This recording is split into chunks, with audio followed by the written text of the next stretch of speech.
warahmatullahi wabarakatuh. Bismillahirrahmanirrahim.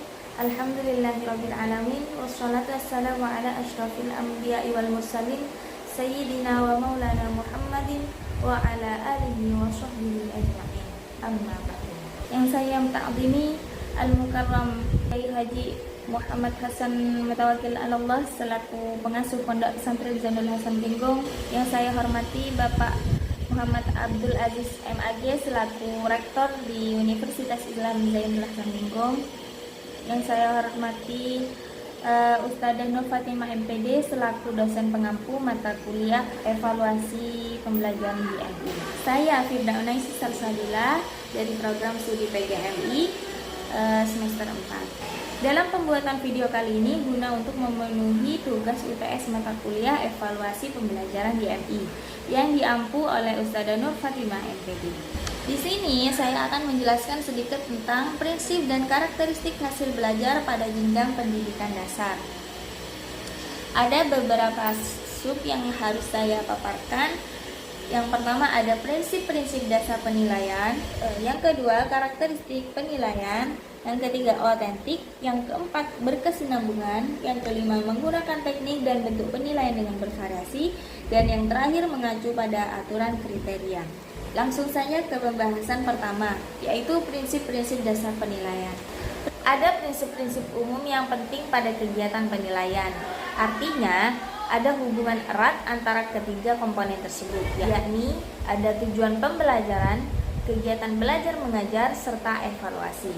Ketiga ini saling melengkapi dengan berbagai komponen agar bisa menggapai tujuan pembelajaran.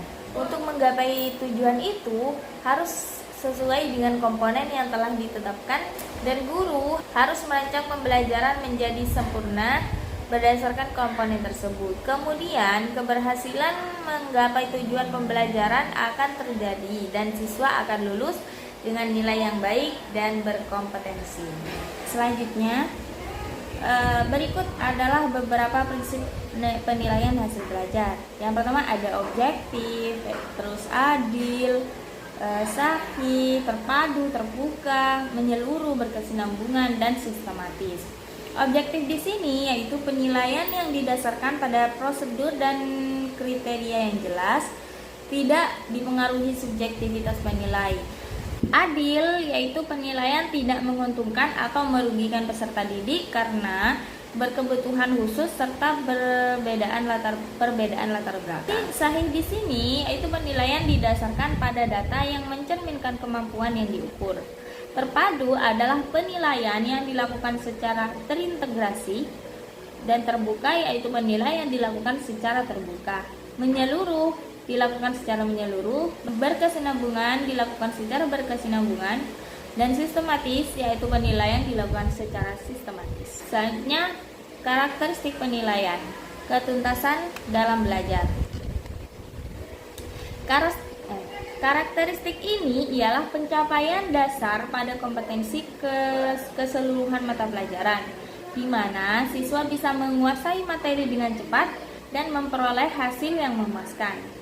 Ketuntasan dalam aspek yang mengandung sikap KL1 dan KL2 diperoleh dari sikap baik dan terpuji dari siswa tersebut. Jika menunjukkan sikap yang baik, maka akan dilakukan pemberian serta binaan agar tetap melakukan sikap dengan baik. Selanjutnya otentik. Otentik di sini dilakukan dengan cara holistik dalam mengukur kompetensi penilaian. Berbagai aspek dalam penilaian seperti sikap, pengetahuannya, dan keterampilan bisa dinilai dengan seksama serta sesuai dengan kondisi yang terjadi. Penilaian ini digunakan agar bisa memberitahu perolehan pemahaman yang didapat oleh siswa. Penilaian ini juga digunakan sebagai teknik dalam menilai keseluruhan aspek tersebut. Penilaian ini bukan hanya bisa mengukur yang diketahui siswa, namun juga bisa mengukur yang bisa dilakukan oleh siswa. Selanjutnya berkesinambungan. Penilaian ini maksudnya dilakukan dengan terus-menerus serta berlanjut sesuai dengan pembelajaran yang berlangsung.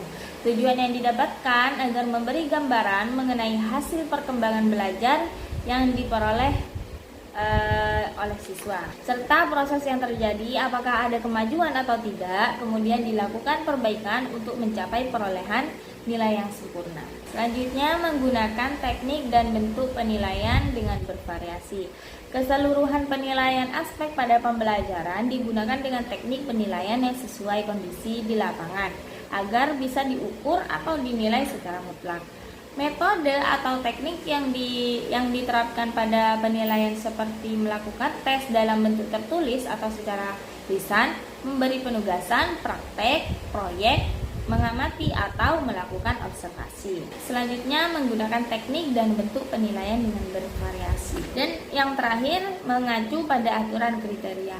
Keseluruhan penilaian dalam aspek pembelajaran atau aspek pengetahuan, keterampilannya, serta sikap dilandaskan dengan acuan kriteria. Kemampuan pada masing-masing siswa tidak boleh dibandingkan dengan siswa lain, namun dibandingkan dengan ketuntasan nilai yang telah dibuat. Kriteria dalam ketuntasan ini dibuat atau ditetapkan dari satuan pendidikan berdasarkan pertimbangan dari karakteristik siswa, mutu pada pelajaran.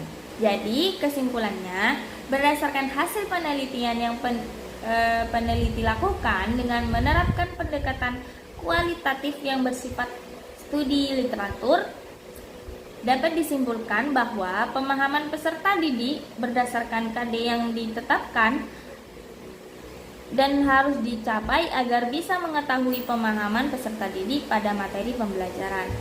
Guru bisa membandingkan perolehan hasil yang didapatkan siswa setelah materi diajarkan, serta dapat membantu guru untuk melihat tingkat seberapa besar mereka bisa menguasai materi sesuai dengan tujuan yang telah ditetapkan. Oleh karena itu, guru harus mampu memahami dan bisa menerapkan prinsip serta pendekatan pada penilaian di hasil pembelajaran yang memberikan dampak dalam pemahaman hakikat dari penilaian, agar tidak terjadi lagi kesalahan pada pelaksanaan dan pemberian penilaian baik secara konseptual dan implementasinya dalam pembelajaran menggunakan prinsip dengan penilaian tersebut. Mungkin cukup sekian pemaparan dari saya. Jika ada kesalahan, saya minta maaf sebesar-besarnya. Akhirul kalam, wassalamualaikum warahmatullahi wabarakatuh.